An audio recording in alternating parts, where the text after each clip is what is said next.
ચલો ready start. આ કામે હાલની ત્રણેય વાહન અકસ્માત વળતર અરજીઓ પૈકી MACP નંબર 46/2006ના અરજદારોએ તારીખ 23-10-2005ના રોજ મેટાડોર અને ST બસ વચ્ચે થયેલા અકસ્માતમાં અરજદાર નંબર 1ના પુત્ર તથા અરજદાર નંબર 2 થી 4ના ભાઈ હિતેશ કુમારનું મૃત્યુ થતાં મોટર વ્હીકલ એક્ટની કલમ 166 અન્વયે અકસ્માત વળતર અરજી દાખલ કરી તમામ હેડ અન્વયે અકસ્માત વળતર પેટે ₹20 લાખ વળતર મળવા માટે દાદ માંગેલી ફૂલ સ્ટોપ। ત્યારબાદ તેમાં સુધારો કરી તમામ હેડ અન્વયે અકસ્માત વળતર પેટે ₹10 લાખ વસૂલ મળવા માટે દાદ માંગેલ છે। તેમજ MACP નંબર 69/2006ના અરજદારોએ સદ્રહુ અકસ્માતમાં અરજદાર નંબર 1ના પતિ, અરજદાર નંબર 2 થી 4ના પિતા અને અરજદાર નંબર 5ના પુત્ર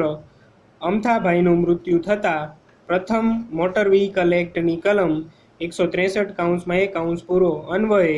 અકસ્માત વળતર અરજી દાખલ કરી તમામ હેડ અન્વયે અકસ્માત વળતર પેટે ₹3,83,500 વસૂલ મળવા માટે દાદ માંગેલી ફૂલ સ્ટોપ।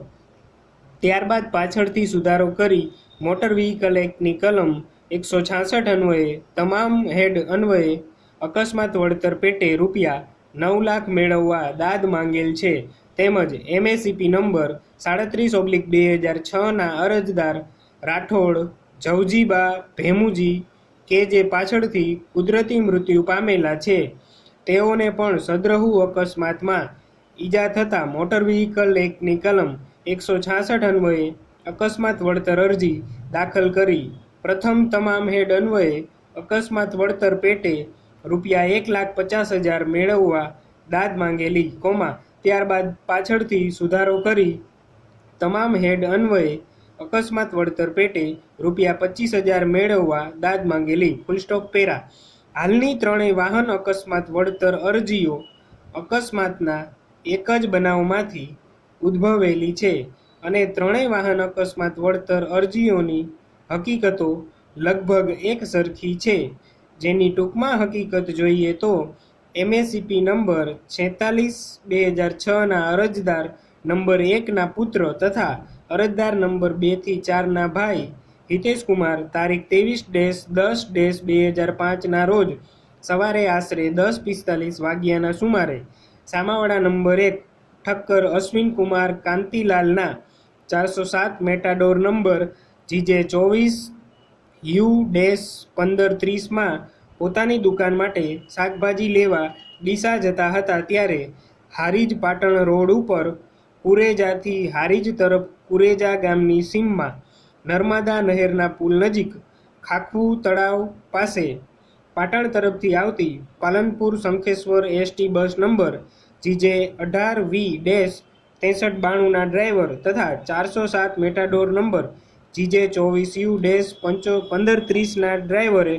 પોતાના વાહનો ટ્રાફિકના નિયમોનું ઉલ્લંઘન કરી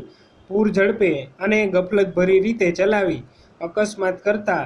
જે અકસ્માતમાં હિતેશ કુમારને શરીરે ગંભીર પ્રકારની ઈજાઓ થતાં અસહ્ય વેદનાઓ સહન કર્યા બાદ તેમનું મૃત્યુ થયેલું। જેથી MACP નંબર 46/2006ના અરજદારોએ હિતેશ કુમારના અકસ્માતમાં થયેલ મૃત્યુ અંગે અકસ્માત વળતર અરજી દાખલ કરી તમામ હેડ અન્વયે ₹20 લાખ વાર્ષિક 24%ના ચડતા વ્યાજ સહિત અકસ્માત વળતર મેળવવા માટે દાદ માંગેલી ફૂલ સ્ટોપ। ત્યારબાદ તેમાં સુધારો કરી તમામ હેડ અન્વયે અકસ્માત વળતર પેટે ₹10 લાખ વસૂલ મળવા માટે દાદ માંગેલ છે। સદ્રહુ અકસ્માતમાં MACP નંબર 69/2006ના અરજદાર નંબર 1ના પતિ, અરજદાર નંબર 2 થી 4ના પિતા અને અરજદાર નંબર 5ના પુત્ર અમથાભાઈનું પણ મૃત્યુ થતાં પ્રથમ મોટર વ્હીકલ એક્ટની કલમ 163(1) અન્વયે અકસ્માત વળતર અરજી દાખલ કરી તમામ હેડ અન્વયે અકસ્માત વળતર પેટે ₹3,83,500 વસૂલ મળવા માટે દાદ માંગેલી ફૂલ સ્ટોપ। ત્યારબાદ પાછળથી સુધારો કરી મોટર વ્હીકલ એક્ટની કલમ 166 અન્વયે તમામ હેડ અન્વયે અકસ્માત વળતર પેટે રૂપિયા 9 લાખ મેળવવા દાદ માંગેલ છે. સ્ટોપ.